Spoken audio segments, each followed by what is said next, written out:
والصلاة والسلام على النبي الأمين نبينا محمد وعلى آله وصحبه أجمعين. خۆشەویستان بەڕێزان لە هەر شوێنێکەن السلام عليكم ورحمة الله وبركاته. برانی خۆشەویست خوشکانی بەڕێز گەسێری ئەم خەڵکە بکەی ئەبینی لە هەموو شوێنەکانی دنیاوە ڕویان کردوتە ئەم شوێنە مبارەکە. ئێرە شاری مدینەی پێغەمبەرە محەممەد صلى الله عليه وسلم و بەتەحدید مزگەوتی پێغەمبەر محەممەدە صلى الله عليه وسلم.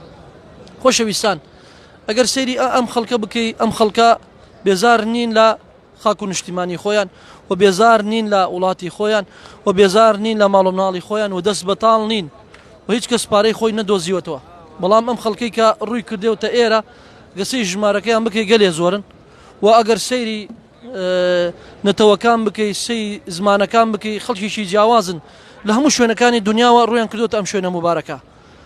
ئەم خەڵکە خۆشەویستان هاتوونە بۆ ئەوەی ڕەزامەندی خوای پەروەردگار بپێکن و هەروەها تطبیقی ئەو حەدیثەی پێغەمبەر بکەن محەممەد صلى الله عليه وسلم کە کاتی ئەڵێ نوێژێک لە مزگەوتەکەی من بە هەزار نوێژە تر نوێژی سنت بێ یاخود نوێژی فەرز بێ یاخود نوێژی جەنازە بێ.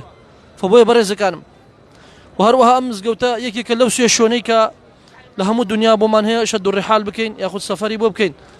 فبۆیە براکانم بەڕاستی کارێکی چاکە وەجێی خۆیەتی ئینسان خەفەتێ لە خۆی بخوا بۆ قیامەتی ئینسان کارێکی جوان پێش بخا بۆ قیامەتی پێشەوەی وەفات بکە با لە قیامەت پەشیمان نەبێتەوە بڵێ یا لەیتەنی قەدەمت لحەیاتی.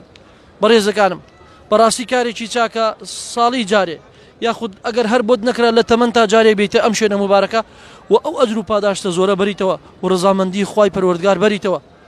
بەڕاستی نوێژێک بە هەزار نوێژە لە ئەم شوێنە مبارەکە ئەجر و پاداشتێکی گەلێ زۆرە.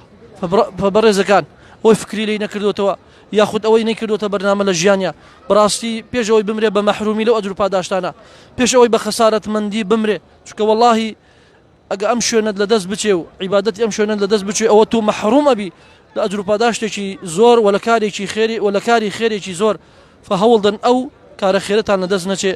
وجزاكم الله خيرا وبارك الله فيكم والسلام عليكم ورحمة الله وبركاته.